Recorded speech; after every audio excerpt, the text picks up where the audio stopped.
السلام علیکم ناظرین، اس ایپیسوڈ کے آغاز میں ہمیں دکھایا جاتا ہے جہاں پر سلطان صلاح الدین ایوبی تراب کے پاس جا کر اس سے کہتے ہیں کہ بیٹا تم پریشان مت ہو، مجھے پتا ہے کہ علی شہید ہو گیا ہے اور اس وجہ سے آج تم اتنے غمگین ہو، اور اس غم کی وجہ میں بخوبی جانتا ہوں، لیکن ایک بات یاد رکھو، کیا تمہیں اپنے نام کے لقب جو تمہارا نام ہے اس کے معنی پتہ ہے اور کس نے تراب کس کا نام رکھا تھا؟ سلطان صلاح الدین ایوبی کہتے ہیں کہ ایک دن جب حضرت فاطمہ رضی اللہ تعالی عنہ سے کسی بات پر حضرت علی رضی اللہ تعالی عنہ کی ناراضگی ہو گئی تو حضرت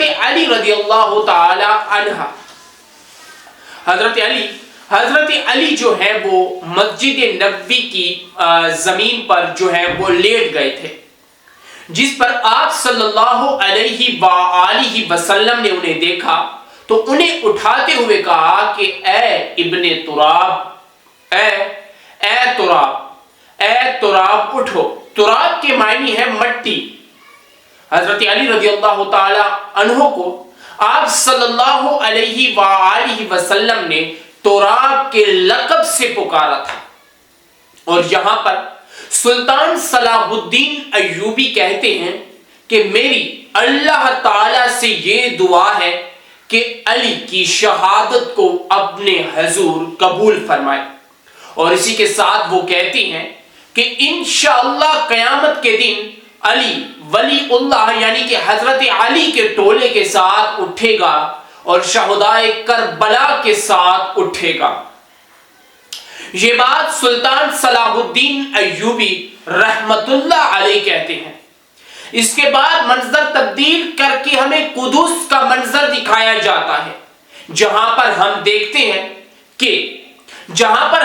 ہیں کہ بادشاہ بالڈون ولیم سے پوچھتا ہے کہ بتاؤ مجھے آخر لارڈ گائے کہاں گیا ہے؟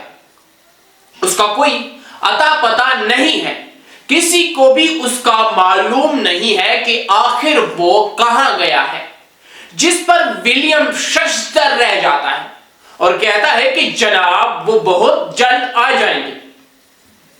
یہاں پر بالڈون کا ایک کمانڈر کہتا ہے کہ ہمیں کچھ سپاہیوں کی ٹولیاں بنا کر ان کے پیچھے بھیجنا ہوگا تاکہ وہ لارڈ گائے کو تلاش کر سکے۔ اس پر ولیم اس کی فوراً بات کو ٹوکتا ہے تاکہ اس کا پول نہ کھل جائے کہ لارڈ گائے کو اصل مارنے والا شخص میں ہی تھا۔ تو اسی لیے لارڈ گائے کہتا ہے کہ میں خود اسے ڈھونڈوں گا، ولیم کہتا ہے کہ میں خود لارڈ گائے کو ڈھونڈوں گا، آپ لوگوں کو اس کو ڈھونڈنے کی کوئی بھی ضرورت نہیں ہے، اور نہ ہی اس کے پیچھے کوئی فوجی دستے بنا کر آپ لوگ بھیجے، اس کی کوئی بھی ضرورت نہیں ہے۔ اسی کے ساتھ ولیم جیسے ہی بالڈون کو یہ بات کہہ رہا ہوتا ہے تو اسی دوران قدس کے دیوان کے اندر، بالڈون کے دیوان کے اندر ماریا خاتون خوشی کے ساتھ داخل ہوتی ہیں اور کہتی ہیں کہ کوئی ضرورت نہیں، نہ ہی فوجیوں کو پیچھے بھیجنے کی ضرورت ہے اور نہ ہی فوجیوں کے ٹولے بنانے کی آپ لوگوں کو ضرورت ہے۔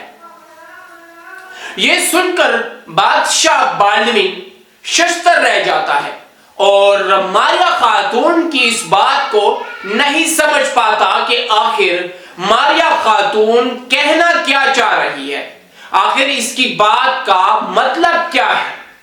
اور اسی دوران ہم دیکھتے ہیں کہ اندر یعنی کہ دیوان کے اندر لارڈ گائے داخل ہوتا ہے۔ یہ دیکھ کر ولیم کی آنکھیں پھٹی کی پھٹی رہ جاتی ہیں اور دوسری طرف سبیلا بھی اسے دیکھتی رہ جاتی ہے۔ اور وہ دل میں یہ سوچتی ہے کہ ولیم نے اپنا کام پورا صحیح طریقے سے نہیں کیا. بادشاہ کی ہارڈی باڈی دیکھو اور اسے ایک تیر سے مارنے چلا تھا. یہ اس کی نااہلی ہے. اسی وجہ سے ولیم اور جو ہے سبیلا وہ ششدر رہ جاتے ہیں اور سوچنے پر مجبور ہو جاتے ہیں کہ آخر لارڈ گائے کیسے زندہ ہو گیا. ولیم نے لارڈ گائے کو بچانے کے لیے اس کے پیچھے سپاہیوں کا دستہ بھی بھیجا تھا. بچانے کے لیے نہیں بلکہ لارڈ گائے کا خاتمہ کرنے کے لیے اس کے پیچھے ایک دستہ بھی بھیجا تھا تاکہ وہ لارڈ گائے کا خاتمہ کر سکے. کیونکہ لارڈ گائے جیسا جو آدمی تھا تاریخ کے مطابق یہ ایک ظالم ترین حکمران تھا. اور اس کا جو دوست چیتیلون تھا، رینالڈ چیتیلون، اس نے کئی مظلوم مسلمانوں کا خون بھی بہایا تھا. خیر ناظرین، یہ تاریخ کی باتیں تھی، لیکن آج ہم جو آپ کو تاریخ سنانے والے ہیں یہ تاریخ کسی سے کم نہیں. اور اسی کے ساتھ ہم آپ کو بتاتے چلیں کہ بادشاہ جیسے ہی لارڈ گائے کو دیکھتا ہے تو وہ ششدر رہ جاتا ہے اور سوچنے پر مجبور ہو جاتا ہے کہ آخر یہ کیا ہو گیا ہے، یہ کیسے ہو گیا ہے، اور وہ پریشان ہو جاتا ہے. اور اسی کے ساتھ وہ لارڈ گائے کی طرف دیکھ رہے ہوتے ہیں. لارڈ گائے بادشاہ سے کہتا ہے کہ مجھے اپنے خون بہا چاہیے. جن لوگوں نے مجھ پر ظلم کیا ہے، جن لوگوں نے مجھ کو مارا ہے، مجھے ان سے بدلہ چاہیے. ایسے میں خاموش نہیں بیٹھوں گا، مجھے بدلہ چاہیے. جب تک مجھے بدلہ نہیں مل جاتا میں خاموش نہیں بیٹھوں گا. اور اسی کے ساتھ وہ جو ہے وہ باقی سپاہیوں سے بھی کہتا ہے کہ سپاہیوں کو تیار کرو، اور خاموش کے ساتھ وہ خاموش ہو جاتا ہے. اور اسی کے ساتھ وہ کہتا ہے کہ مجھے بادشاہ سے وہ کہتا ہے کہ مجھے چاہیے اور ہر صورتحال میں چاہیے. خیر ناظرین، بادشاہ بھی اس سے کہتا ہے کہ ٹھیک ہو گیا، تمہارا جس لوگوں نے خون بہایا ہے وہ تمہیں اپنا خون بہا ضرور دیں گے. تمہیں پریشان ہونے کی ہرگز قطعاً ضرورت نہیں ہے. خیر ناظرین، آج کی اس ایپیسوڈ کا یہیں پر اختتام ہوتا ہے. امید ہے کہ آج کی ہماری یہ ویڈیو آپ کو پسند آئی ہوگی. اگر آج کی ہماری یہ ویڈیو آپ کو پسند آئی ہے تو ہمارے یوٹیوب چینل اردو ٹائمز کو ضرور سبسکرائب کریں اور ساتھ ہی لگے بیل کے آئیکن پر ضرور کلک کریں تاکہ مزید ایسی تاریخی ویڈیوز کی اپڈیٹس کا نوٹیفیکیشن آپ تک بر وقت پہنچ سکے.